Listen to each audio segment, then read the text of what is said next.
All right, welcome everybody to the afternoon session of the House Committee on Government Operations and Military Affairs.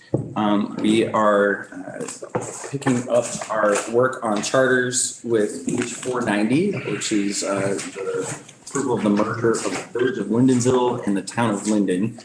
So we did a quick overview of this, and I thought since we're short today, we would do our homework here with Mr. Anderson and walk through the details before we take testimony on this probably next week. So thank you, Tucker, for being willing to schedule this at the last minute and get a jump start on this bill.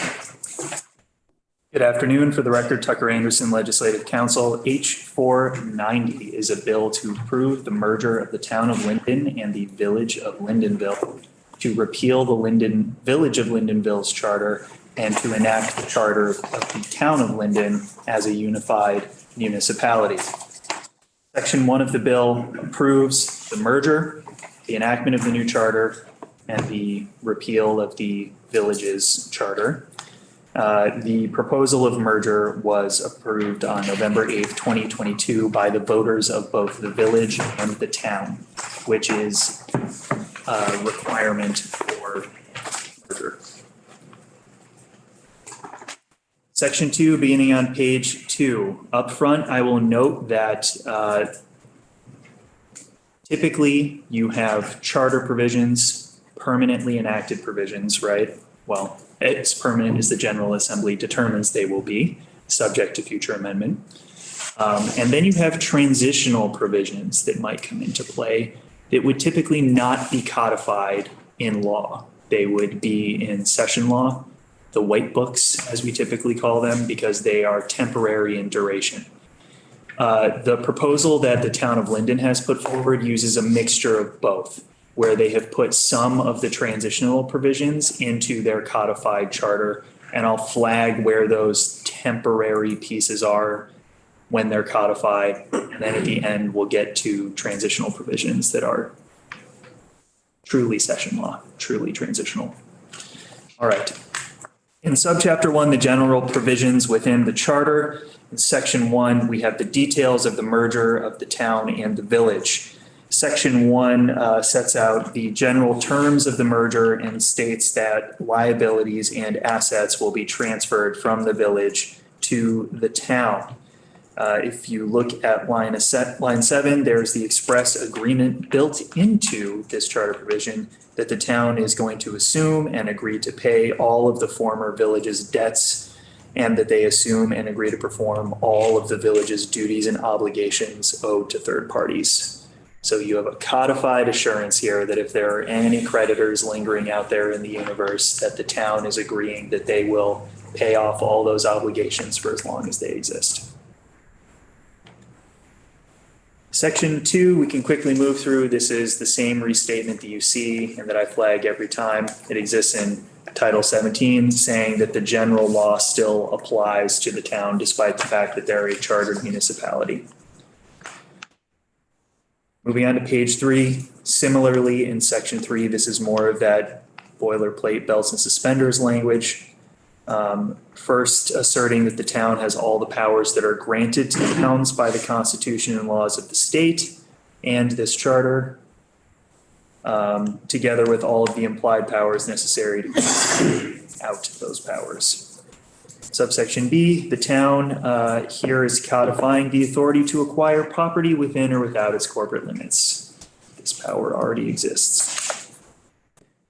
Subsection C states that references to a particular power in the charter will not be construed to be exclusive. They can still access general law authority. They're restating again that they can act as any other municipality unless it's superseded expressly by a charter provision. Okay, we'll move past the next subsection since it's a bit duplicative and repetitive of the previous subsection, saying that they have all the powers conferred by general law. Subchapter 2, this is going to govern ordinances, ordinance authority broadly for the town. Section 11 is a restatement of general law stating that ordinances will be adopted according to Chapter 59 of Title 24. Those are the procedures for adoption of ordinances and rules. Section 12 This is a deviation from the general law, the first one that you will see in this charter. This allows ordinances to be adopted by initiative referenda. So an ordinance may be enacted by a vote of the town, according to the procedures set out in subsection A. First, a petition requesting enactment of the ordinance that's signed by not less than 10% of the voters is filed along with the proposed text with the town clerk. Once that petition threshold has been met, subdivision 2, the select board calls a special town meeting to be held within 60 days unless the select board takes action in that 60-day pending period to enact the ordinance. So moving on, subdivision 3, the warning for the special town meeting shall include the text of the proposed ordinance verbatim and shall provide for a yes or no vote.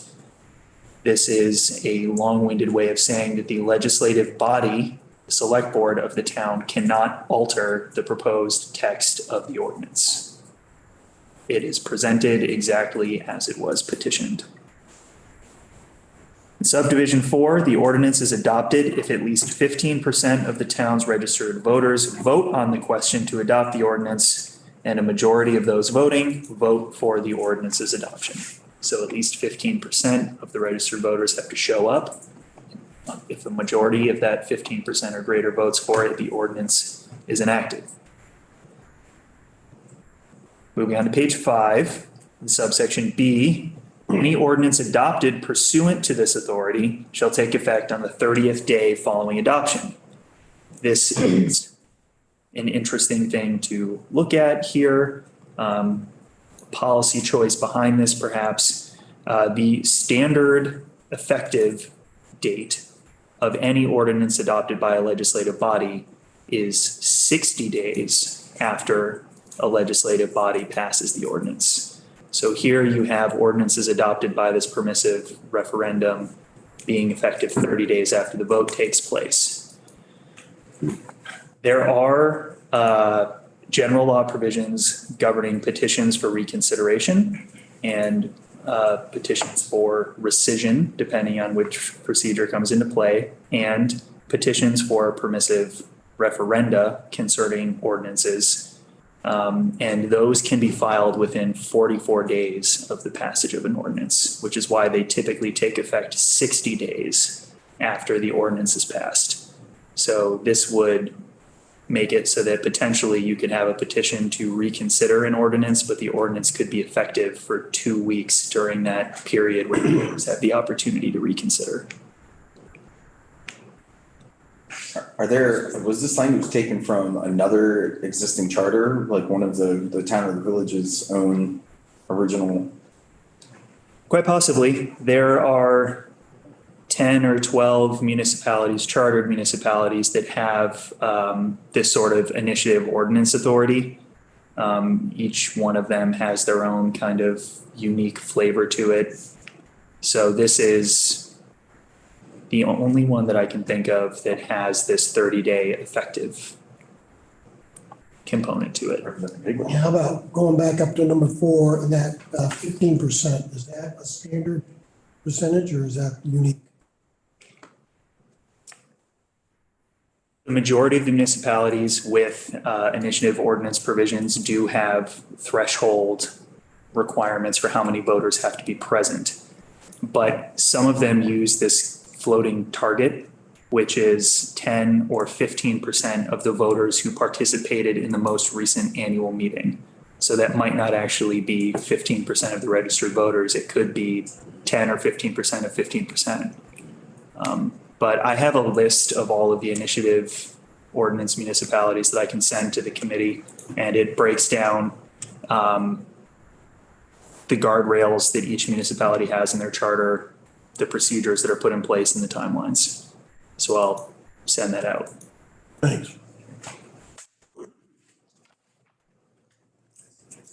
In section 13, another legislative power that is being given to the voters. We're on page 5, by the way, line 3. Repeal of ordinances by referendum. All town ordinances, except those that will be identified later, and the teaser trailer for that is that land use regulations and bylaws at the local level are excluded from all of the initiative sections we're working through. So all town ordinances may be repealed by a vote of the town if a petition signed by not less than 15% of the registered voters specifying the ordinance is filed with the town clerk. The select board calls a town meeting to be held within 60 days, and then same threshold requirement. 15% of the registered voters can vote to repeal, and if a majority of those voting vote to repeal the ordinance, it's repealed. A quick question on that then as well. If they don't get that 15%, what happens then? Is there any specifications as to another vote's held at a certain time, or they start over? Nothing that is built into this. I'm not certain what would happen if the vote fails, although the voters who brought the original petition can always petition for reconsideration and hold another vote within 60 days. Okay.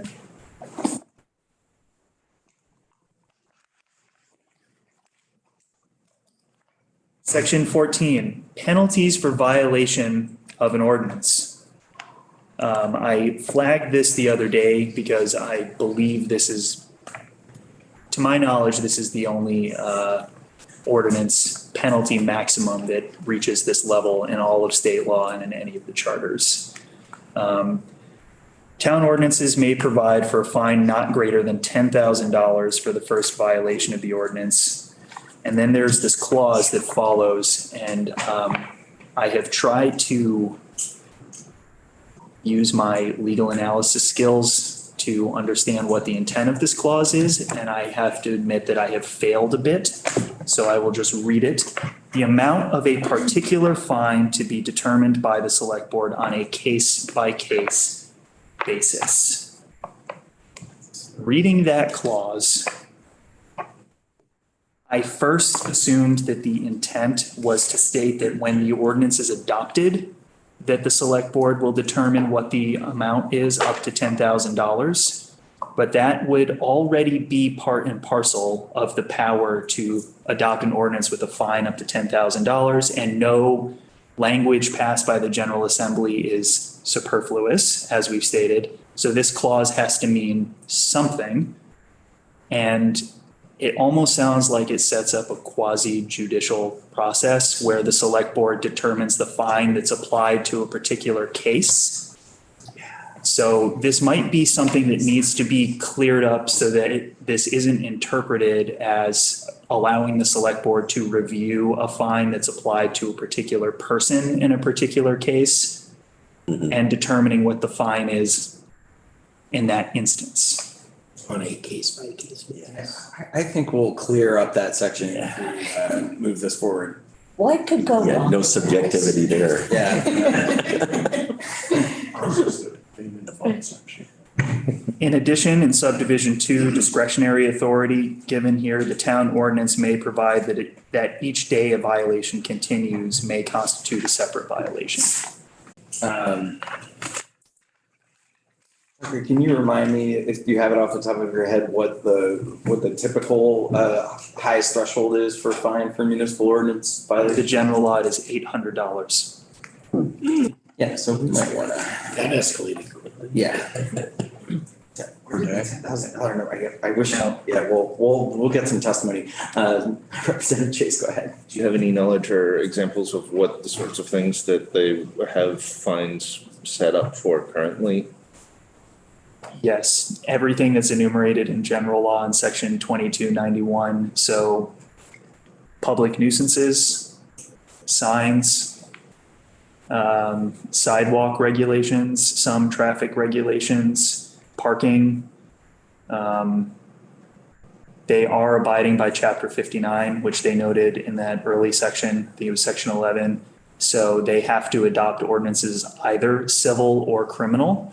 And when we review legislation like this, we always flag when there might be constitutional issues around disproportionate fines and penalties to crimes, and the possibility that a $10,000 criminal penalty plus a misdemeanor could be applied to some of these ordinance ordinances would be suspect. It would definitely raise the eyebrow of a review in court if there was a $10,000 criminal penalty plus a misdemeanor on your record, for example, for a parking violation. Per day. Okay. Not saying that would happen, but that is the authority that's granted. But, I mean, there are lots of municipalities that have obviously a lower fine threshold, but that each day is a violation. For instance, a public health and safety ordinance violation, St. Albans. That is correct. Same with bylaws. I believe that bylaws are also daily violations for things specifically like improper signs. Like if your sign is too large under the sign laws, every day that that sign is posted on your business is a violation of that bylaw, potentially. Yeah, got that flagged many times over here in section 14. Subsection B, a violation of a town ordinance shall be classified as a misdemeanor or a rule violation. I believe that the intent there is actually to say a civil violation. This is hearkening back to that chapter 59 procedure in general law. You can adopt criminal or civil penalties, but not both. So one of the things that I flagged here and in subsection C is the use of the term rule. The term rule is used in Title 24 for some legislative authority of municipalities. For example, the ordinances that are adopted by the local health board and the health officer are health rules and are styled that way. But one of the things that I'll note is that term is used very inconsistently in municipal law and is a little bit confusing. And if you go to chapter 59, rule and ordinance are not used squarely in the same sections. So there's the possibility that you can't adopt a rule that has criminal penalties. And I can flag for you where this might be an issue. All right, in subsection C, in addition to all the penalties we've just covered, the town may maintain an action to enjoin the violation of any ordinance or rule. And the choice to enjoin does not preclude the application of, for example, criminal prosecution or the imposition of a fine for the violation of any ordinance or rule.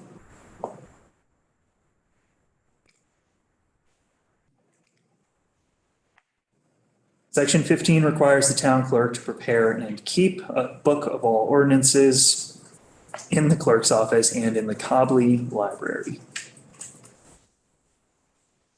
Section 16 states that sections 12 and 13, which are the initiative ordinance and initiative repeal sections of the bill, do not apply to the enactment, amendment, or repeal of any zoning or subdivision bylaw.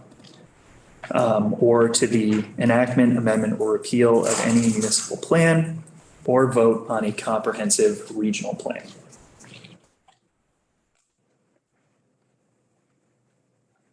Moving on to page 7, subchapter 3, dealing with the town officers. Section 21 essentially states that the officers of the town shall be those established in general law unless the charter specifies otherwise. And then they specify otherwise in section 22.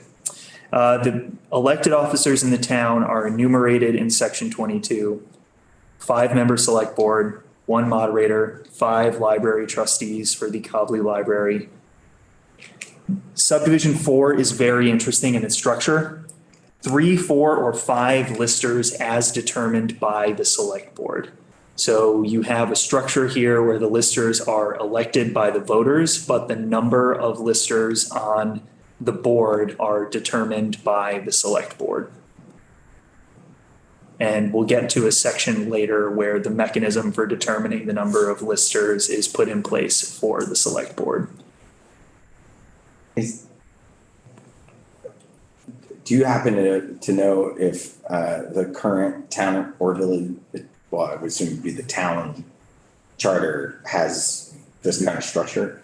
I'll take a look at the Village of Lyndonville charter to see if they have something like this. Interesting. Yeah, it'd be interesting to know if they're porting this over from the existing or whether it's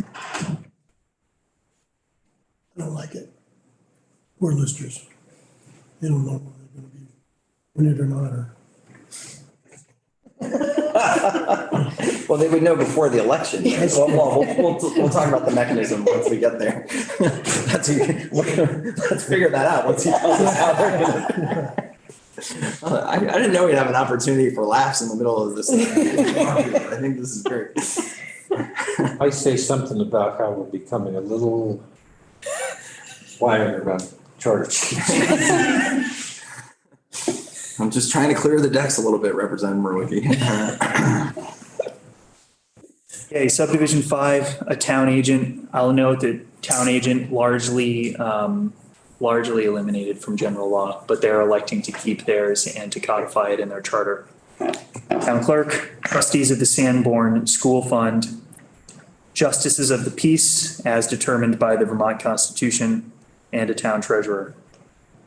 In section 23, they establish qualifications for officers, and it states that all elected officers shall be legally qualified voters of the town, which means they have to be residents of the town, except for the 5 trustees of the Cobley Library who may live outside of the town. And I noted this as an interesting provision because the General Assembly recently gave any municipality the authority to vote to elect non-residents to everything except for the select board of the town. And with the exception of a majority of the seats on certain boards and commissions. So by codifying this, the town is actually foregoing that general law authority to be able to elect non-residents to more than just their Cobley Library trustee board.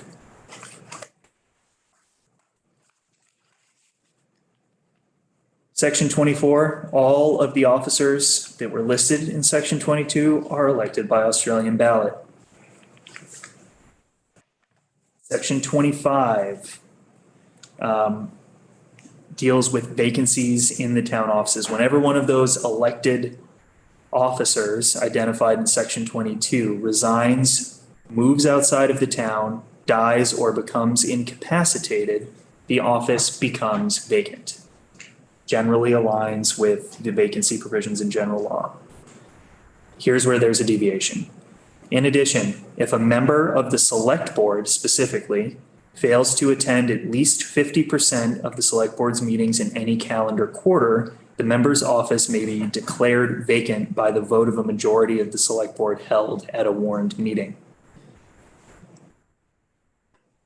So that's an attendance requirement. You have to be there at least 50% of the time, or else your fellow legislative body members can ouster you. If a vacancy is created more than 90 days prior to the next annual meeting, the select board appoints a person to fill the vacancy. And if the vacancy is within 90 days of the annual meeting, then an election is held. This is also on line 17, the last sentence, another interesting deviation from the general law. A person so appointed or elected shall serve until the person's predecessor's term expires.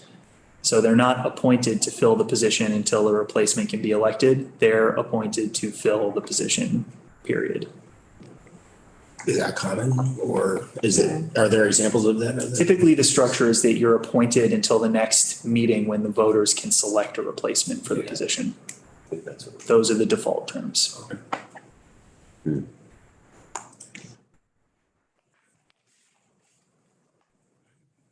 Section 26, dealing with the terms of office of the select board in the town.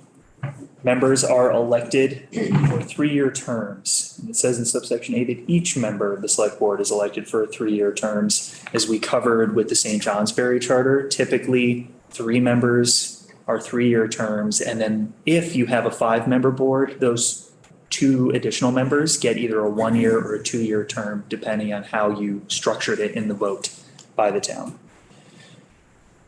All right, in the first election, this is a temporary provision that is being built into this codified section 26. In the first election after the approval of this charter by the General Assembly, 2 members of the select board shall be elected for terms of 3 years, 2 for terms of 2 years, and 1 member shall be elected for a term of 1 year. This is just for this first election. so that they have staggered offices. One of the questions that I have is, with this transitional language, does this track how the current select board terms are expiring? And if it doesn't, do they need additional transitional language so that this isn't inadvertently ousting members before the expiration of their term? But I tried to check their website. I couldn't find out whose terms are expiring when, but you may be able to get information on the town about whether this squares up. Yeah, one of the reasons I wanted to do this walkthrough before we had testimony was to flag questions to ask folks about. All right. Members are elected at large. Candidates with the largest number of votes for offices of equal terms shall be elected to those offices. Section 27, other elected town officers in the terms of office for those elected positions. Moderator elected annually and shall perform those duties prescribed by state law. That matches, by the way, standard functions for moderator. The library trustees, they shall be elected and have the powers identified in 22 VSA section 143. That's the section in the library's title that covers library trustees. The library shall be operated by its trustees in accordance with state law governing libraries. The term of office of a trustee of the library is a 5-year term.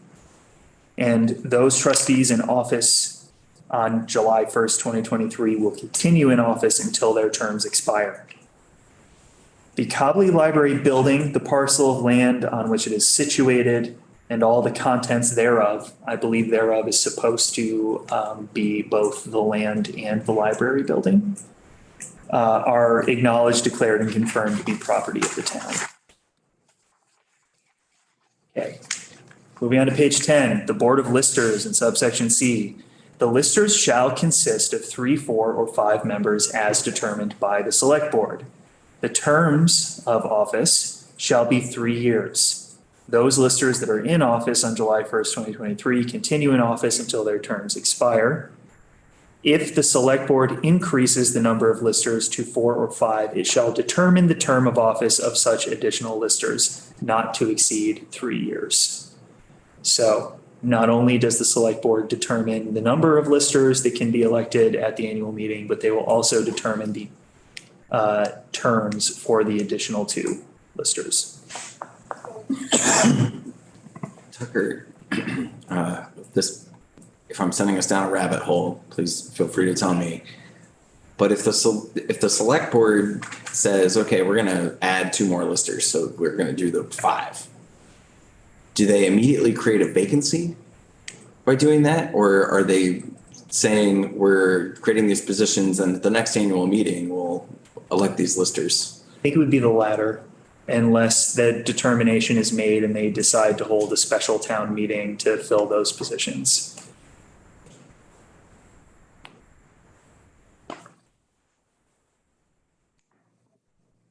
Listers perform the duties imposed by state law. That's subdivision 2. Subdivision 3, they put some terms in here for an appraiser.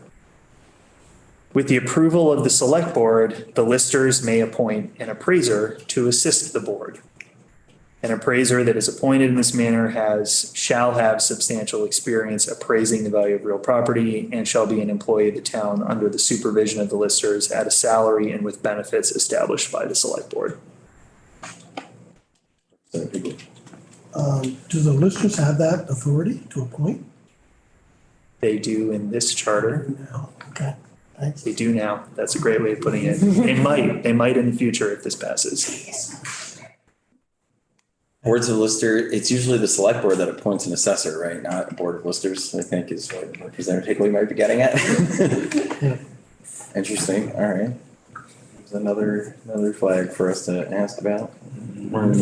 We're deep in section 27 here, right? Subsection D, the town agent's elected for a term of 1 year. The clerk in subsection E is elected for a 3-year term, carries out the duties of town clerks and state law. The Sanborn School Fund trustees are elected for terms of 3 years, and those that are in office on July 1st, 2023 shall continue in their offices until their terms expire. Moving on to page 11, the JPs. The justices of the peace shall be elected for 2-year terms, have the powers and perform the duties of justices of peace as prescribed by the Vermont Constitution and state law. All right, town treasurers. Treasurer. The treasurer is elected for a 3-year term and carries out the duties specified by state law in this charter.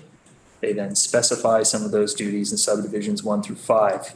Those are to promptly deposit funds belonging to the town, invest town funds as directed by the select board, keep books and accounts as required by state law, make reports to the select board showing the state of the town's finances, and perform other duties with respect to the town's finances as the select board requires. And this is substantially similar to what the general law provisions for town treasurers cover. Section 28, recall of elected officers. Any elected officer that's identified in section 22 may be removed from office by recall according to the following procedure. Petition signed by not less than 15% of the registered voters requesting a vote is filed. They have to identify the member that they are looking to ouster. The select board calls a special town meeting. I'm on page 12 now. And it has to be held within 45 days after receipt of the petition. The elected official shall be removed from office if not fewer than the number of voters of the town who actually voted in the election in which the officer was elected, or not less than 1/3 of the registered voters of the town, whichever is greater, cast ballots at the special town meeting. Can you remind us roughly what percentage of towns have a recall provision in their charter right now? You. Yeah. Yeah. This is charter specific. Recalls are charter specific right now. The most recent was Underhill. I believe that's right. Underhill or Jericho. Sorry to the former Representative Till that I forget which one it is. But one of those two towns is the most recent one to pass it. 10%, 15% threshold petition. With the exception of that subdivision A that we just covered, this isn't so different from actually what was proposed last year in S-181. It didn't make it all the way to the finish line, but this is a similar model. And Underhill or Jericho, whichever town it was, also used that same general proposal for their recall provisions. This calculus in subdivision A, to my knowledge, is homebrew. I don't think this is replicated anywhere. Okay. This is definitely, I'll betray a bias as the committee, which is that I am not a big fan of recall provisions. I think what we see across the country where there all are recall provisions is that they're subject to a lot of shenanigans and misunderstanding, confusion.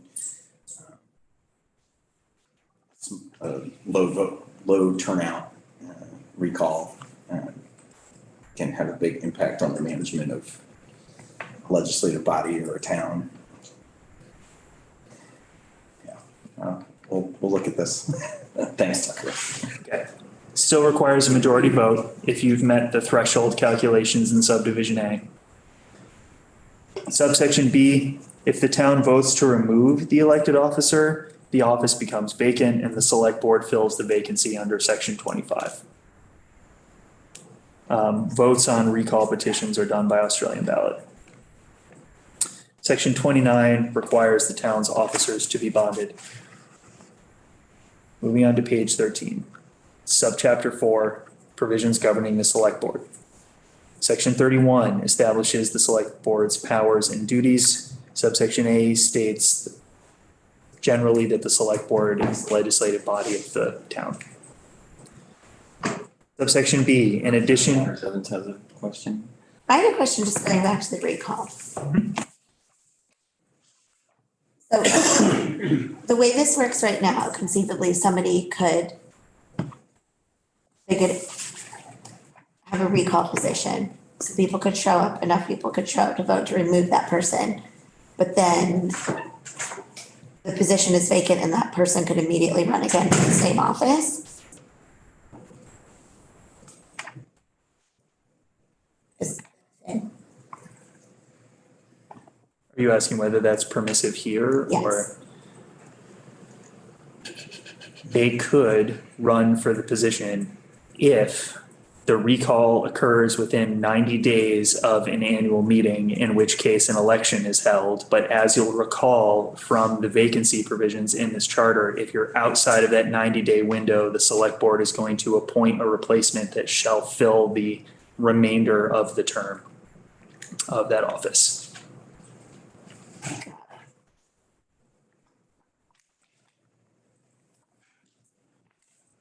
Fascinating. Good times. I can't wait to understand exactly how some of these choices were Guided. guided. Yes. What informed this specific? I mean, and the answer may just be that the folks who put this charter together were taking the language from the existing charter or charters of the town and the village. So these may be extant things, which is something we need to dive into. And then it's a question of, does anybody really want to deviate this much from general law or what other towns that do have recall provisions are doing? And then we'll have policy decisions to make about the authority we want to Interesting. give. So there's a lot to consider here, given the various choices that were put into this charter proposal. I will note that I think that this and some of the other provisions that you've been thinking about are all new proposals, particularly as they might apply to the town select board, since the village was the chartered municipality. So it would have applied to their village trustees and whatever officers existed for the purposes of the village of Lindenville.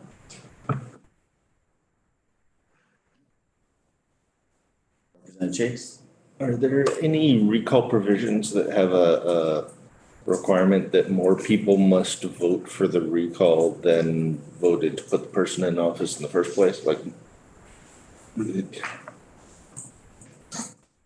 if you're gonna have a recall, you gotta have more people say, okay, he's gotta go, than put him in place in the first place. I don't immediately remember any Okay. that have that requirement. But I'm a great researcher. So I'll see what I can find for you. There are quite a few chartered municipalities actually that have recall provisions. Looking at the list, many of them seem to be villages. And solid waste management districts. Yeah. More than half of them are solid waste management districts, but Recall provisions? yes. I have to think that comes from when those waste management districts were created, there was like a template and people copied the recall provision, or that it was in vogue, or that someone involved in the process really thought that that was important. Like there's a reason for that. So, yes, that is what happened. Prior to the codification of a lot of the solid waste management district charters, all of the solid waste management districts formed under general law, under what's known as a union municipal district vote. And what happened there was municipalities that needed some sort of special service got together, formed what's known as a joint survey committee, where their select boards appointed people to research how to solve the issue. And then the municipalities executed an agreement to form this extraterritorial body to do something, in this case, collect solid waste and dump it somewhere. And those contracts ended up becoming charters, but they all followed a very similar template, which is why I believe in a recent presentation from a member of this committee about the Northeast Kingdom Waste Management District, it was noted that almost every other district had the exact same provisions that were being passed in the NEKWMD charter. Jumping back into the select board if you're all ready. Section we're still in section 31 in subsection B. In addition to general law authority and other authority identified in this charter, the select board has the power to appoint and remove all non-elected officers. Subdivision 2, hire or remove a municipal administrator to assist the select board and to carry out duties that the select board assigns to them. To appoint the members of the Board of Electric Commissioners, which will manage the Town of Linden Electric Department pursuant to subchapter 8. Hire, remove, and fix the compensation and benefits paid to the general manager of what I'll now call the LED, the Linden Electric Department. To appoint a superintendent of public works, moving on to page 14. To have charge of the town's burial grounds. It's typically assigned to the cemetery commissioners, but here the select board is going to exercise that authority. Assign additional duties to appointed offices, commissions, or departments, but not discontinue or assign to any other office, commission, or department those duties assigned to a particular office by state law. Adopt, amend, or repeal ordinances. Inquire into the conduct of any town employee or officer. Assign a member of the select board to attend any public meeting of any board, commission, department, or agency of the town with the right to speak for the select board, but not to vote at those meetings. So almost like appointing an ex officio member of any of those boards who's a non-voting member. Tucker, is there anything about that that could be read as saying that a select board member who happened to be a member of any of the other boards or commissions within the municipality wouldn't be able to vote?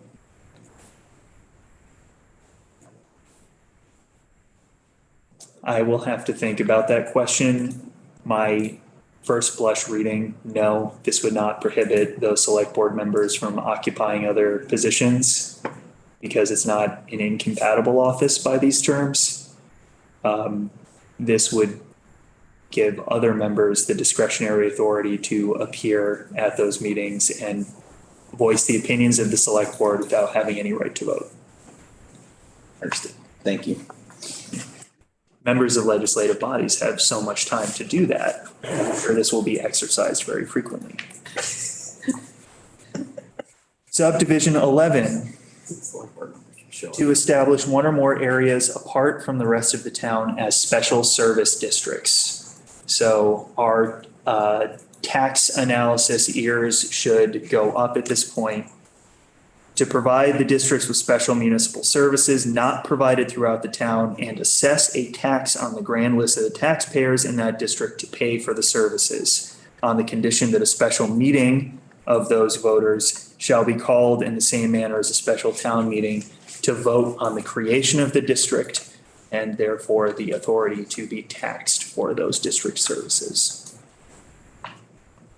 Subdivision 12, to exercise each and every other power not specifically set forth in this charter, but that is granted to the select board by state law. He really went belt and suspenders with the general law references here. Had every opportunity they wanted to ensure the voters, the General Assembly, and the state at large that the town of Linden and its officers have everything that is provided in general law. Okay. Organization of the select board. Immediately after the town meeting, the select board elects its own chair and vice chair. The chair or the vice chair shall preside at all meetings of the select board. Okay. Section 33, select board meetings. The select board fixes the time and place of its regular meetings. They meet at least twice a month, except when the select board determines that the then pending business does not require. Okay. The select board shall determine its own rules and order of business. This is not irregular. A majority of the members of the select board shall constitute a quorum, also not irregular. The majority of the members of the select board present at a meeting shall constitute the act of the select board, except as provided in 17 VSA 2103 subdivision 5. This relates to acts of the Board of Civil Authority. And I'm not certain why this clause was added in there, because the general law is still going to control on this matter. So I'm not I do not believe that this clause is necessary, and it might actually add a bit of confusion about how the Board of Civil Authority in the town of Linden is governed. So that might be something to ask the town about. You know, what was the intent here? Was it just to make it clear that when there's a majority of the select board president at a BCA meeting, that they don't act as the select board, they act as members of the Board of Civil Authority? But that should be immediately apparent anyway, that it's a meeting of the Board of Civil Authority, not the select board. Okay. All meetings of the select board shall be open to the public unless they go into executive session. Standard, they even reference the open meeting law here. Top of page 16, not standard and curious. No vote of the select board on any matter shall be taken in an executive session. The reason that is curious is that the open meeting law states generally that no final action can be taken in executive session, except that the open meeting law allows votes on the negotiation and securing of real estate purchases can be done in an executive session because it would disadvantage the town if that was known to the public before the municipality acquires the property. So this sentence here sets that OML exception aside, and the town would have to conduct its real estate transactions in a public forum, which might disadvantage them and might be something they want to take a look at. Except in cases of emergency meetings, the agenda of the select board's meetings shall be made available 24 hours ahead of time. That's standard under the OML. Any member of the select board may add items of business to the written agenda upon commencement of the meeting, provided that a majority of the select board votes to add the items.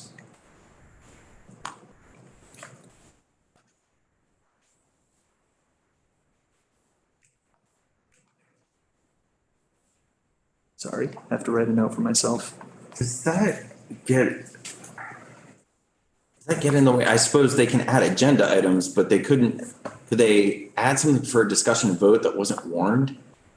Like, are they getting, does this conflict with open meeting law? And was that the note you were making to yourself? I was wondering the same thing, because you Yeah. can't do a vote without. Okay. Yeah, I'm just. Okay. We're just doing flags, questions to ask. All right.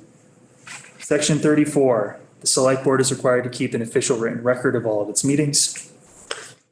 Minutes of each meeting shall be approved by the select board and posted in the town clerk's office and shall be filed in the Cobley Library. This is silent on whether they still have to comply with the open meeting law requirement that minutes also be posted to the website of the body. Representative Waters Evans. In that case, then would just it apply, the meeting law would apply that you have to post it? Yes. Okay, It took me a moment to gather. yeah, okay. Yes, because this is not written in a way to exclude that open meeting law requirement. However, might be another note while you're clarifying some of the other OML provisions with the town to ask whether the intent here is to say these are the only places where you can get the minutes. Like, is this an exclusive list? Okay, the other question I've got on that is, shouldn't there be a time frame there as well? When it's talking about they shall keep an official written record of its meeting, which shall be open to the public inspection at all times. I mean, they aren't gonna have those, well, maybe they will, I guess, I was gonna say, those written minutes to the meetings the next day, but maybe that's required. This is why I took that deep pensive breath when responding to the last question. There's a few pieces missing here that are required in the OML for minutes. One of them is that minutes must be posted within 5 business days Right. of the meeting. I think it's 5 business days. I'll have to check the OML, getting rusty. I think it was extended to 10 during COVID. During COVID. Yes. Could be extended to 10 if there was a staffing problem due to COVID. That was the standard. Would it be fair to say that this is partially what's in open meeting law, but not, so there's nothing in here that conflicts with open meeting law in this piece, but it's just that it's not the whole thing. So why not just say that they have to comply with open meeting law? Or be silent on it, and then they would.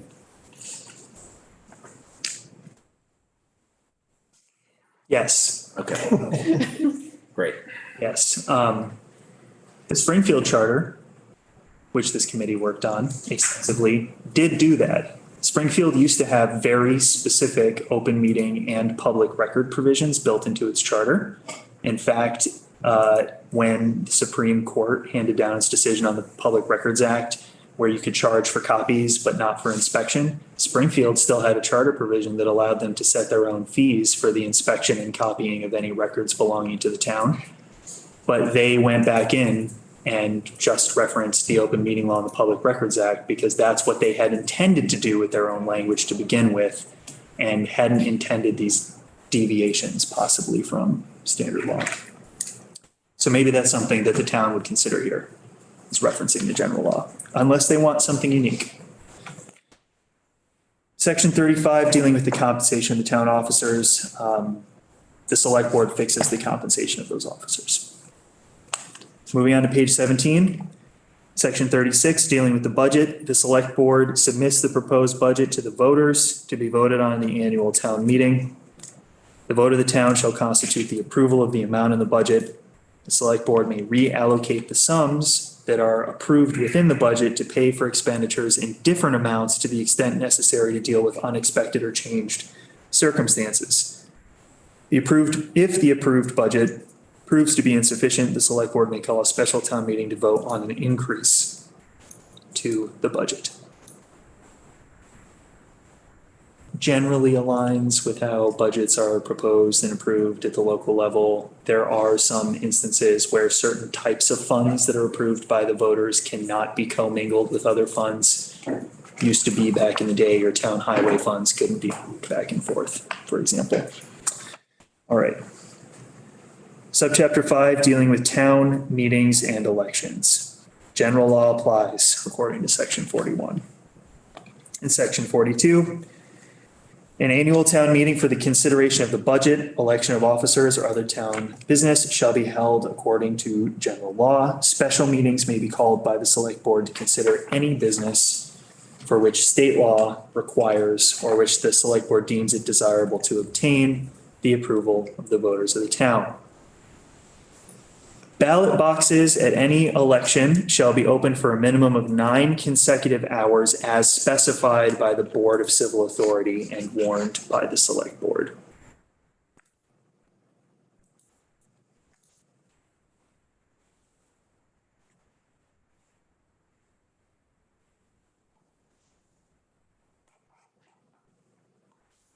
I have to do a little bit of research on the general election open hours requirements because the term that's used there, and it just occurred to me, is any election, not any town election.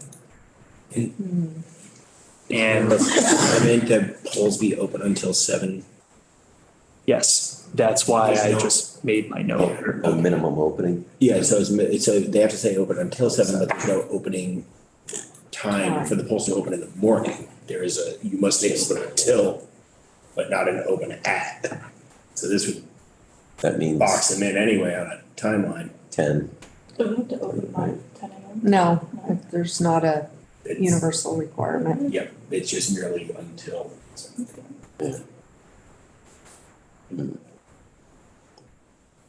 Okay. Eligible voters in the town. That's a question. Sorry. Sorry, if they're required to be open until 7, is there a required they be open for contiguous hours, or could they be There open, is here, but just for that town? not- just for this town. 9 consecutive hours. Thank you. It's, I believe, a minimum, right? Yes, a minimum of 9 consecutive hours. All right. Section 43. Subject to the provisions of Title 17, the Board of Civil Authority shall establish and enforce the method for identifying the voters eligible to vote at a town meeting and all elections.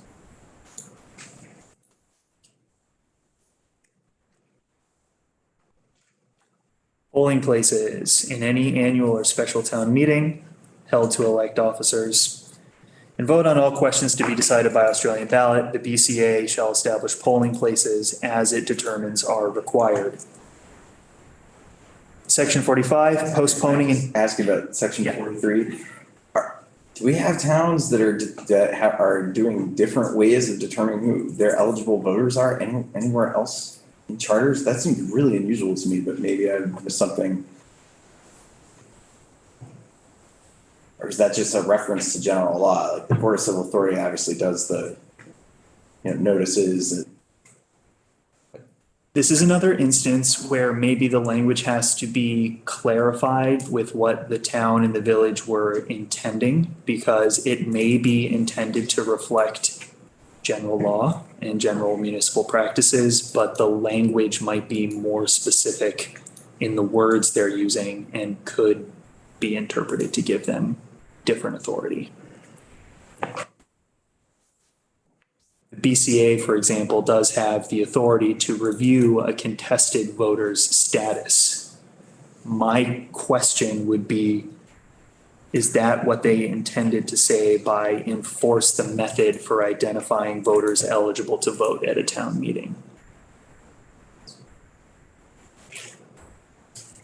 This is a Frankenstein bill.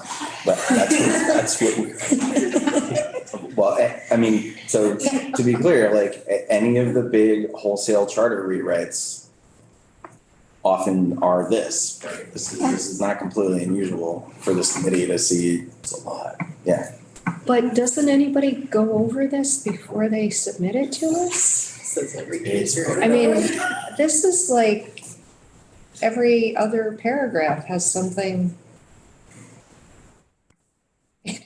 I don't know, I just feel like somewhere along the line, somebody should review this before it comes to our committee. Every town needs a Tucker. Yeah. I'm sure the municipality had a. Well, there used to be a municipal corporations committee, Oh, right. right? There used to be a committee just to do that thing, and we're it. Okay. is us. Point well taken. But I would say I would definitely appreciate it, to your point, Representative Hango, if towns, if their practice, if they could harmonize things where they were just trying to capture the authority in general law, which it seems like many of these things are just kind of a rephrasing that doesn't quite hit the mark, or it doesn't necessarily, we don't really know what their intent was, but it seems like what they're trying to say is we have that authority that we would have in general law. Then the question is, why does it need to be in the charter? So that, yeah, I would definitely encourage towns as they're putting together charter proposals to just, if all they're trying to do is say, we want that authority from general law, they could say that up at the top and never reference those things ever again, which we may just take a bunch of these things out because they have that authority. And people actually voted on these. That's the frightening thing. Well, that's what I meant by Frankenstein. It's a bunch of things put together and the unintended consequences that it's a monster, but the intention was for good, right?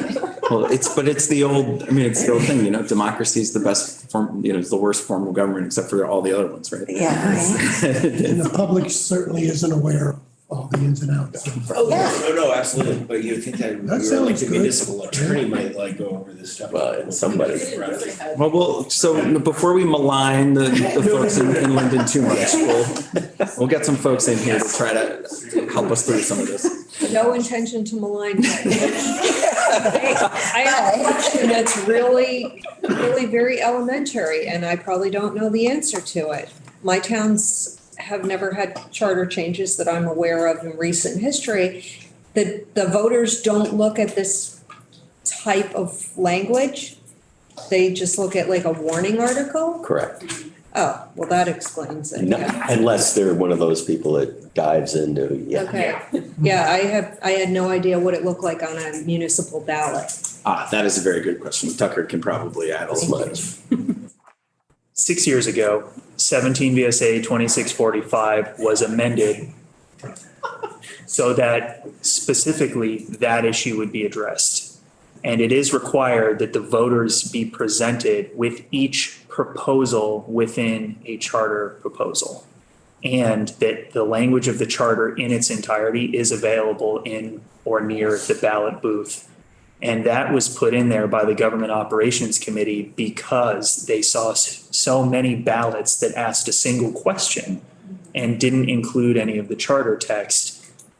So the voters perhaps weren't fully aware of the entire context of the charter proposal being sent to the General Assembly. So now I have a further question. Do each of these things that we're questioning appear as a question on the ballot? So this was actually adopted, I believe, pursuant to the merger of municipalities chapter, which has, I noted it in my brief, I think, 5-minute discussion of what you should expect from this bill, that they voted under the procedures for merged municipalities, which requires some extensive hearings and meetings in each of the municipalities, including the presentation of the proposed charter to the voters before it even goes to the merger vote. And the question that's presented to the voters is different in that it asks whether they approve the plan of merger, which includes the charter language. So this I didn't is, see this. no, they would not have, the vast majority of the voters, I'm almost certain, would not have done what we are doing right now. no. Okay. That is a, We did ours 2 years ago and we did just what Tucker said. A copy was available. Okay. Thanks for the education.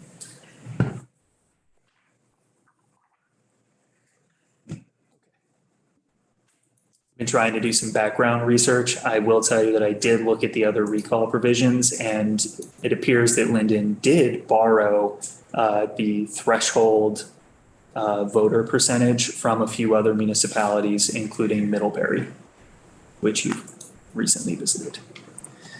Okay. Postponing and combining town meetings.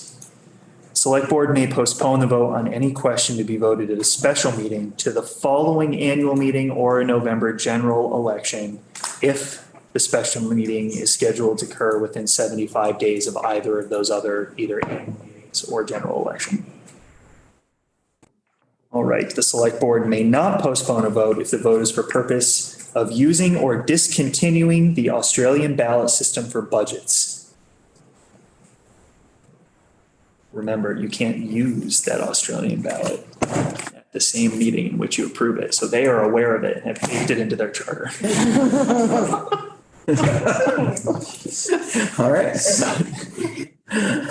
Section B, if a special town meeting has been called and a later special town meeting is called by petition to be held within 45 days after the earlier special town meeting, the Select Board may warn the question to be voted at the earlier meeting for the later meeting.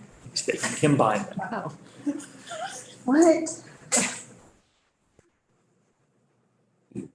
They're eliminating a bit of meeting redundancy if there's going to be multiple special meetings called within a certain number of days of each other.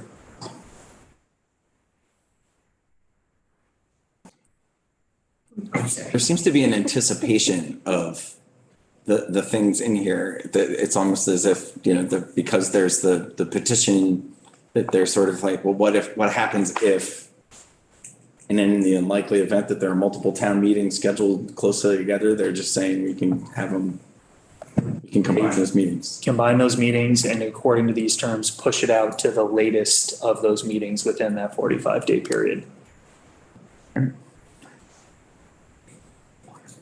All right. Section 46. The Select Board is given authority to cause any question to be voted by Australian ballot at any annual meeting or special town meeting called on the Select Board's motion or by petition, provided that the warning for the vote states that the vote will be by Australian ballot. So a little bit of Ludlow here. Sub chapter 6. zoning and planning. Yeah. I just had a little bit of the calculus in this bill just caused me to have a little bit of a moment where I was like, They reference the ability for the voters to call for the Australian ballot system or to withdraw from Australian ballot voting. So maybe there could be a battle of Australian ballot provisions between the select board and the voters.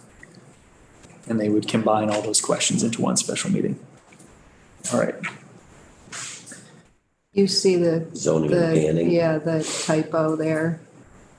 Oh, yeah, there's no L. Unless we're looking for ore or gold, Yeah. Could be. unless it's a mining provision. Looking for gold in this one. I've got another one coming up for you at the end of subchapter 8. Okay, thank you. There's a sentence that just ends. This whole conversation is gold. Okay. Yes. All right. Appointment of the zoning officer.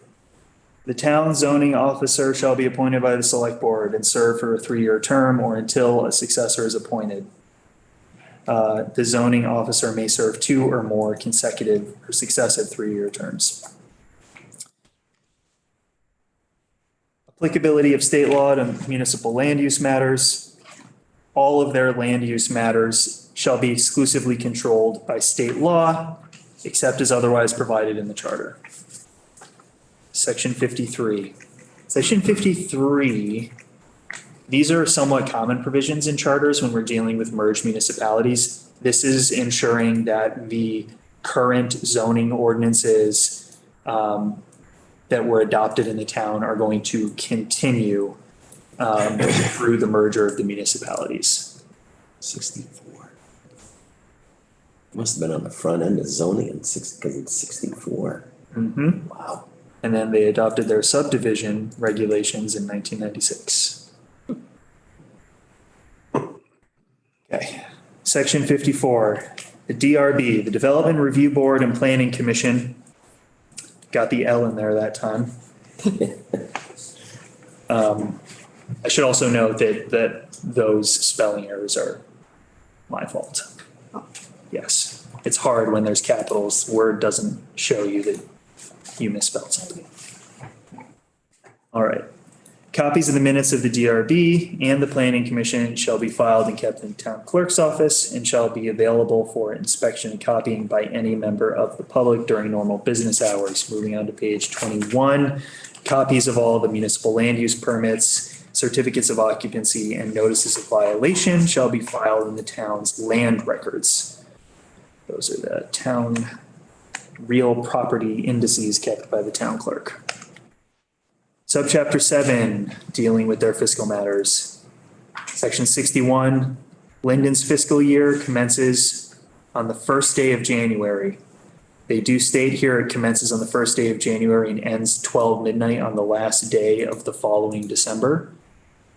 This sort of drafting is disfavored in state law because it is sufficient to say that the fiscal year starts on January 1st, because that implies that as soon as you hit the next January 1st, the next fiscal year starts. And if you add this extra language, you could inadvertently leave a day where the fiscal year doesn't exist. So from a drafting perspective, if you're going to do any sort of technical correction, that is one thing that I would recommend just making consistent with the rest of state law. Just strike that midnight December, last day of December language. I think we'll have consensus on that technical correction. And it's little, I think the theme here is a little too much specificity. Section 62, preparation and submission of the town budget. 30 days before the date of the annual meeting, the select board adopts the proposed budget, and it must contain, subdivision 1, an estimate of the financial condition of the town as of the end of the fiscal year, an itemized statement of appropriations recommended for operating expenses and capital improvements with comparative statements, an itemized statement of estimated revenues from all sources other than taxes for the proposed fiscal year budget, a statement of anticipated revenues from taxes for the proposed fiscal year budget, and comparative statements in parallel columns of budgeted and actual revenues for the preceding fiscal year. Seems like 2 and 3 could be combined. maybe just adding the one small clause that's different, which would be anticipated revenue. All right. Subdivision 4, a capital plan for the next 5 fiscal years showing anticipated capital expenditures and any other information the select board decides to include in the budget. Section 63 requires that the select board holds a public meeting at least 40 days prior to the annual meeting to review the budget with the voters and to take comments from them. The select board is required to give notice of the meeting in a newspaper of general local circulation at least 7 days prior to that meeting. Does that deviate in any way from current budget warnings that are in general law? Seems pretty typical that that's what towns do, but The mechanism seems similar. I hesitate to confirm or deny because I don't know whether 7 days is the same measurement that's used under the general law provisions.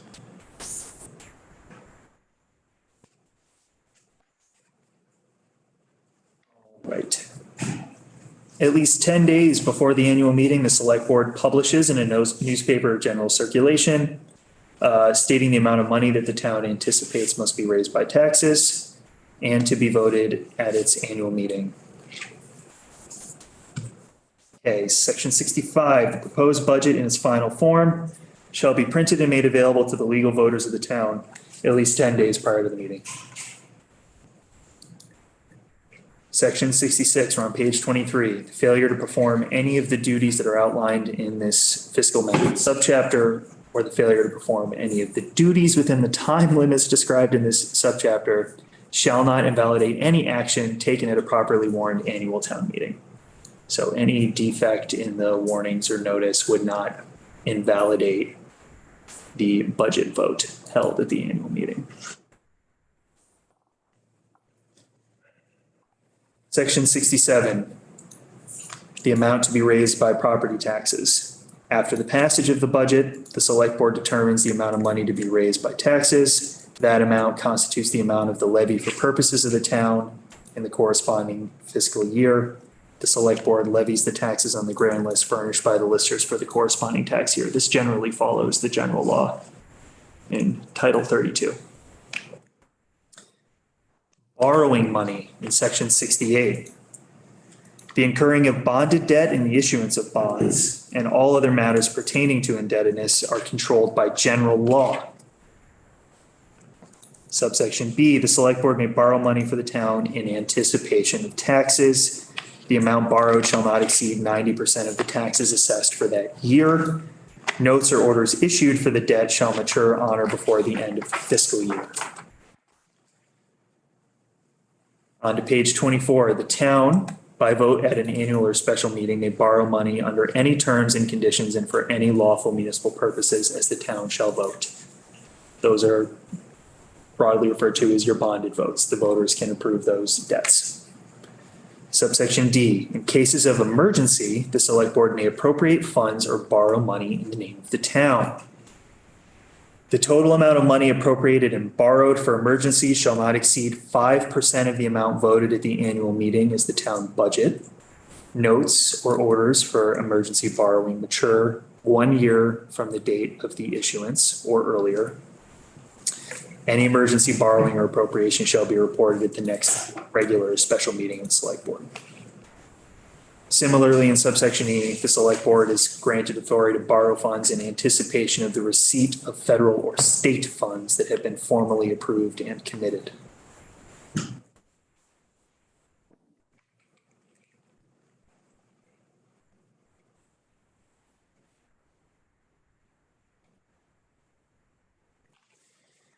Subsection F, any appropriations of money in excess of the amount in the town budget, except as specified in subsection D, those are the emergency amounts, and all borrowing by the town, except as specified in subsections B, C, D, and E of the section, shall be by vote of the town upon terms and conditions as the town shall vote.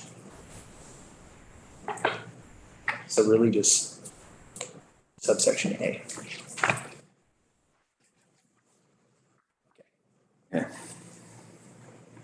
Taxes. Section 69, page 55.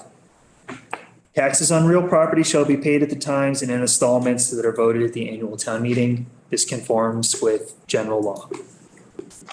Voters are allowed to vote for installment payment systems, for example. Subsection B, the interest and penalties on unpaid taxes shall be levied in maximum amounts allowed under state law, which currently is 8%. So they are locking in their charter to whatever the maximum amount is under state law.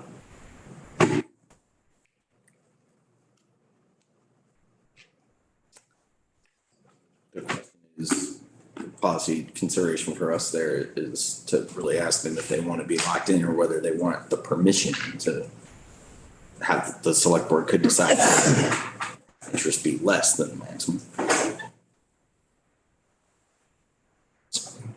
Which they would already have in the general law. Because they can set up to 8%. Some municipalities have a 1% penalty, for example. Okay. Investment of town funds. This is generally going to allow with the trustees of public funds statutes that were recently updated. I want to say twice over the last 4 years. But the town is allowed to invest in only the following: obligations, U.S. obligations, its agencies and instrumentalities, and repurchase agreements, certificates of deposit and other evidences of deposits at banks, municipal bonds or other bonds that are lawful investments for a bank, savings institution, and trust company in Vermont, and deposits in Vermont chartered banks, national banks, credit unions, and trust companies that are located in Vermont, regulated by the state, the FDIC, the Federal Reserve, or the Office of the Comptroller of the Currency, and that are fully insured by the FDIC or a similar federal insurer.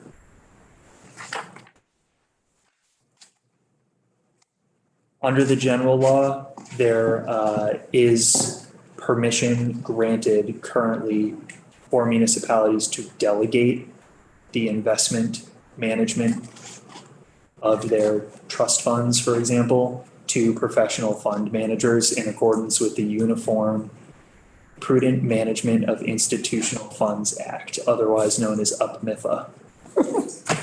And that's absent here, and I'm not certain whether the intent is to exclude that permission and to have a more restrictive list.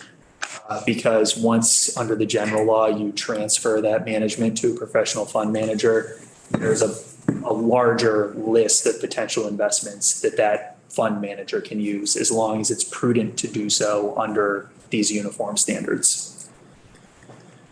Okay, let's jump to the Linden Electric Department. The moment you've all been waiting for, subchapter 8. Wow. All right. Yeah, there you go. I got it. Section I 81, just woke up. composition of the LED. The LED is established in subsection A and shall initially serve the same area as the Village of Lindenville Electric Department, as it currently exists. The Board of Electric Commissioners shall be composed of 3 commissioners appointed by the Town Select Board for terms of 3 years each. The initial 3 commissioners, we're in a transitional provision, shall be 3 of the trustees of the Village of Lindenville who held office on July 1st. The terms of those 3 initial commissioners shall be 1 commissioner for a term of 1 year, 1 for a term of 2, and 1 for a term of 3, starting the staggered vote for commissioners, or appointment of those positions. Each year thereafter, the select board shall appoint 1 commissioner for a term of 3 years. All commissioners shall be residents of the town. All right. It shall be the policy of the town to appoint commissioners with an appropriate background and with an interest in the utilities field. Should any commissioner become unable to serve for any reason or resign, the select board shall appoint a replacement to serve until the end of that term. The select board may remove a commissioner if just cause is stated to the member in writing and after a public meeting if the commissioner requests one. Similar to town manager formula. Okay, section 82. The Board of Electric Commissioners. Subsection A, the commissioners serve as commissioners under the Title 30 provisions in general law. The commissioner shall have the authority to construct, operate, maintain, and remove an electric light plant for the purpose of lighting the streets, walks, and other public grounds, lighting buildings in those public grounds, and supplying electricity for domestic and other purposes in the service territory of the Village of Lindenville Electric Department, and as the service territory may be expanded by the PUC. Page 28. For the purposes, sorry. No, I see a couple of times in here that the phrase time to time is not a few years back say that that was an appropriate term. Yes. What was it determined to? Specified temporal provisions if they're necessary. Otherwise, you can eliminate time to time because it implies discretionary authority. So you can just hey. So you either intend to make something time limited or you don't. You either set the time or you don't use. Yeah. It's one of those terms of phrase that comes up a lot, such as such and forthwith and thereupon and therefore, that we eliminate and replace with less legalistic terms. I thought so. If you would like to replace it, we have a whole drafting manual we could use to get rid of time to time here. Get into it at this time. Okay. I'm late for a very important date. All right, the board may take, purchase, or acquire and hold any water, power, land, and rights of way in the service territory needed for the construction, maintenance, and operation of the electric light plant, and may use any public highway over which it may be necessary or desirable to pass with poles and wire. Consider this a general description of eminent domain authority and easement authority. This is pretty typical for all the distribution utilities, right? We can ask your colleagues that deal with that, but. Yes, one of the questions that I've put to my colleagues who deal with this is whether the eminent domain authority would typically be exercised not by the commissioners of the utility, but instead by the municipality that's seeking the services. Okay. The Board of Electric Commissioners shall have the power to purchase, hire, construct, or acquire an interest in, maintain, operate, sell, lease, or otherwise dispose of any plant located within or outside the state, including a gas plant or system.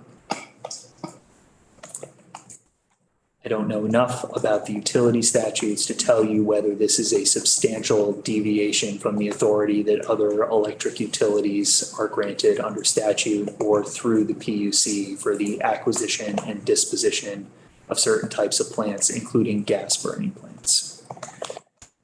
Systems located within or outside the state, including existing rights of way, poles, lines, towers, fixtures, and transmission lines serving the existing system owned by others.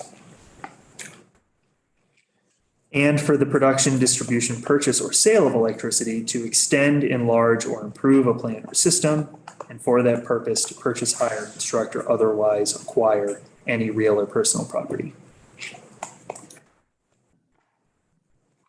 All of the powers that we just went through in subsection D may be exercised through a taking by eminent domain in the manner prescribed by law. And while it says that any of the authority or the actions described in subsection D, it says the powers described in subsection D, do not think it is likely that they would be able to exercise eminent domain outside the state, which is something that subsection D does include.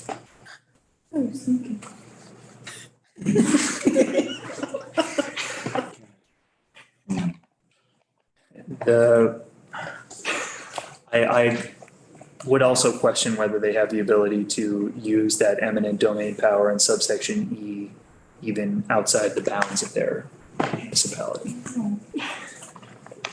So what's interesting about this is you can imagine a utility having the right to put in a pole in a place that wasn't inside the municipality that owns and operates the utility. But we'll have to ask Ellen or others how that really works and what the laws that are around this that govern approved distribution of utilities say about all that. So, Typically, it's through the acquisition of easement rights. So not necessarily the fee simple acquisition of the property, but instead purchasing the right to run whatever your utility line is, which is why you have some of those like 1,500 page land records that get entered on a yearly basis in town real property indexes, right? Because they have this massive easement right that covers hundreds of miles of giant electric utility lines, and it has to get indexed in every town that line passes through.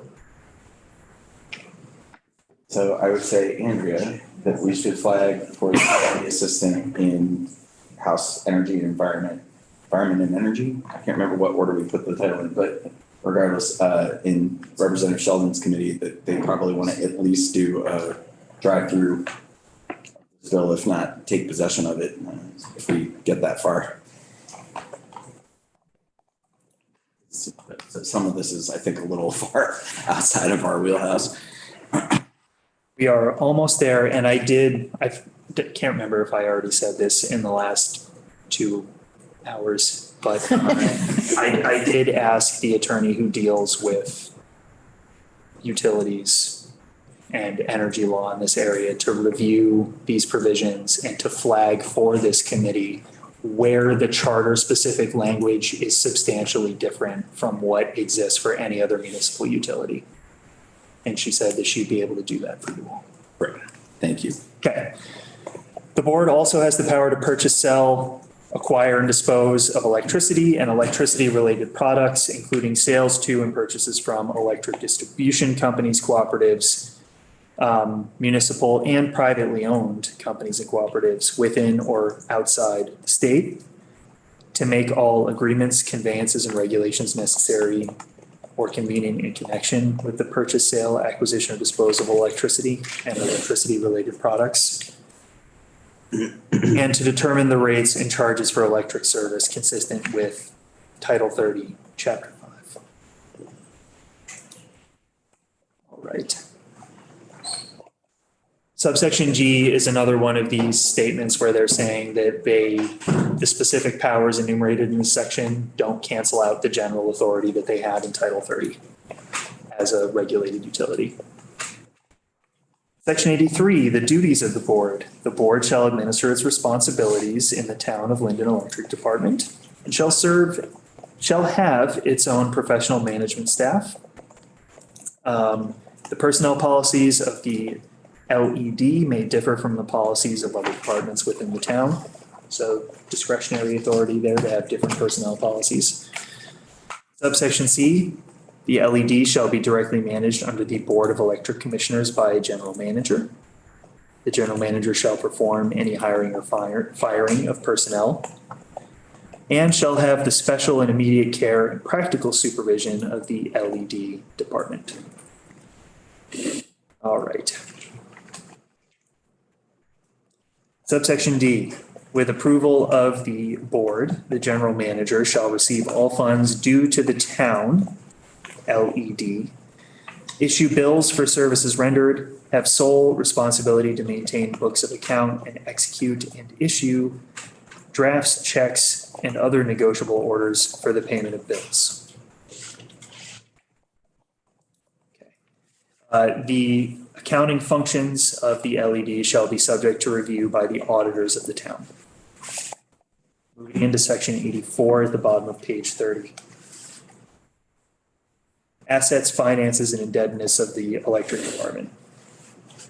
The LED shall inherit all of the assets, accounts, and liabilities of the village electric department subject to the management of the Board of Electric Commissioners. The LED shall operate under the statutory authority and requirements of Title 30, Chapter 79 relating to municipal electric plants and 24 VSA Chapter 53 relating to municipal indebtedness, all of which control the financing, improvements, expansions, and disposal of the municipal electric plant and its operations. Long way of saying the general law for indebtedness and electric utilities will apply unless the charter provisions control. Okay. The Board of Electric Commissioners is permitted to issue either revenue-backed bonds or general obligation bonds, or both for any capital improvement purpose related to its responsibilities. And they cite 24 VSA Chapter 53, Subchapter 2, related to indebtedness. LED shall take over for administrative purposes all contractual benefits and obligations inherited by the town under the merger plan that involve or apply to its operations as an electric utility. Subsection D, annually the LED shall contribute to the town payment in lieu of taxes in the form of either a cash payment or the equivalent in free services. And this is the section where I need to put a technical correction in because you'll see on lines 2 and 3, this sentence has comma or both, but doesn't go anywhere. Subchapter 9, miscellaneous provisions. We can move through these fairly quickly. Section 91 is a separability clause. So if any provision of the charter is rendered invalid, it doesn't affect the other provisions. This is not necessary, but you see it in a lot of charters. Section 92, continuation in office. At the time that this charter takes effect, all employees of the town and the former village shall continue in such office or employment. Pending matters in section 93, all past, present, and future rights, claims, orders, contracts, administrative proceedings now in progress or that arise in the future, coate or inchoate, that involve or affect the town or the former village shall not be affected by the merger. So if there's anyone out there that has a legal claim against either of the municipalities, their legal claim's not affected by the merger. They can continue to sue the town and the village now that they've merged. Inchoate or inchoate, complete or incomplete. Yeah. Don't see that used very well. But here we go. I haven't seen it since law school, so.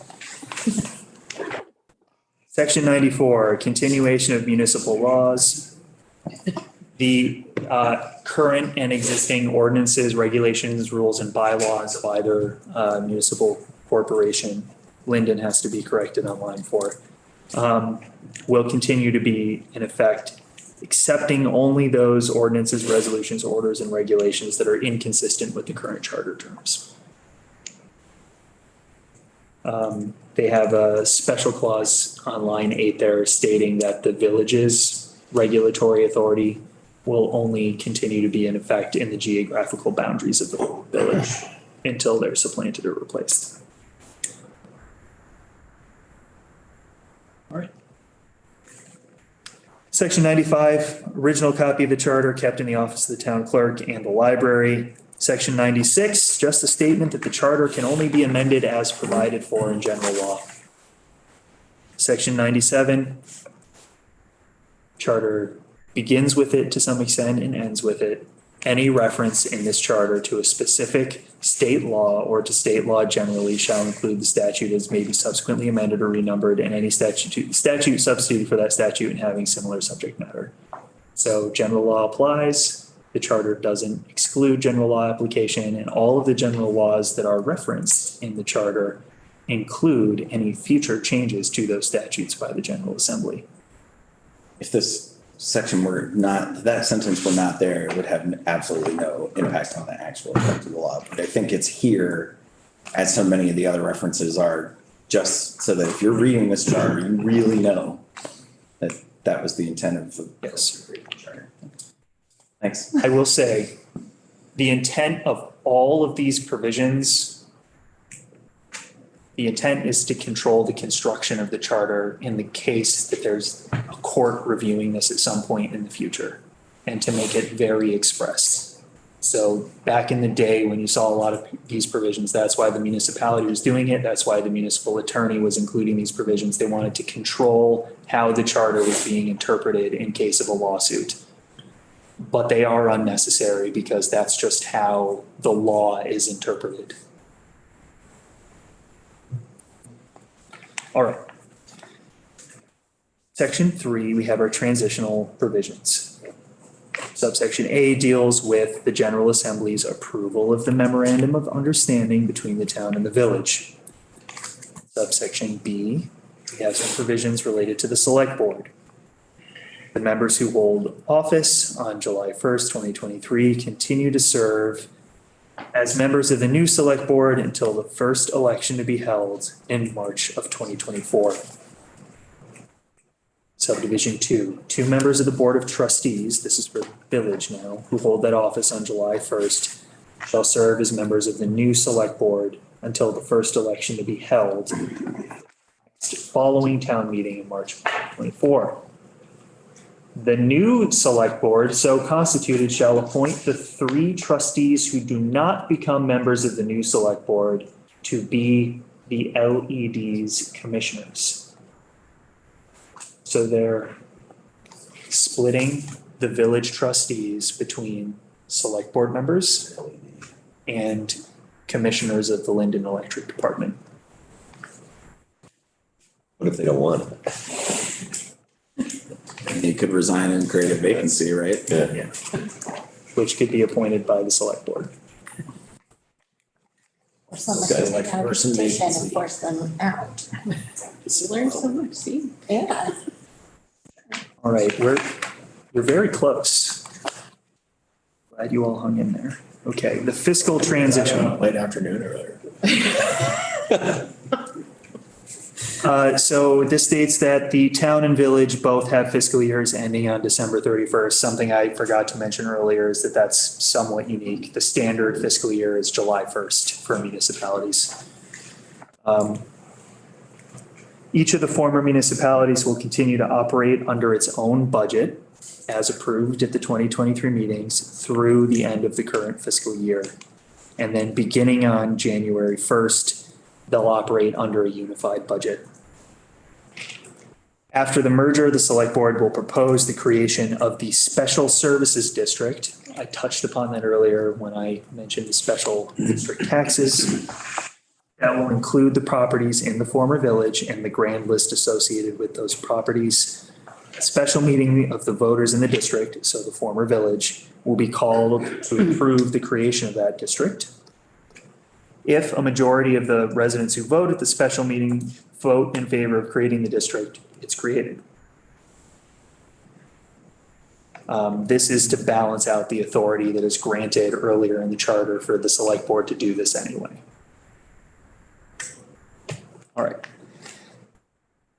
Subdivision 3, in preparing the 2024 merged municipal budget, the select board shall designate a portion of the tax to the special services district shall be 7% of the tax requirement under the merged budget. This sum will be raised as a special services tax upon the grand list of the former village. And the remaining portion will be raised as a general tax on all of the properties in the town grand list. Subdivision 4, page 36, line 1. In preparing the 2025 merged municipal budget, the select board will designate a portion of the tax to the special services district. That amount's going to be 4%, coming down from 7%. And then subdivision 5, in preparing the 2026 merged municipal budget, the select board will designate 100% of the tax requirement to the town general fund. And the select board is given discretion in 2026 to just repeal that special services district if no future need is foreseen. So this envisions a 3-year leveling of the tax rate between what would be the former village if we approved the merger and the rest of the town. via the special services district with a stepping down. By the time this is enacted, it'll be about 2.5 years. But yes, January 1st, 2026, the tax rates are leveled, or the tax burden is leveled between the special services district, AKA the village, and the town under these terms. Section 4 repeals the village's charter, and Section 5 says that this act shall take effect on July 1st, 2023. Unique for charters, they usually take effect on passage, but so much of this was contingent on that July 1st date that that's when this is becoming effective. Tucker, I applaud you. Appreciate you.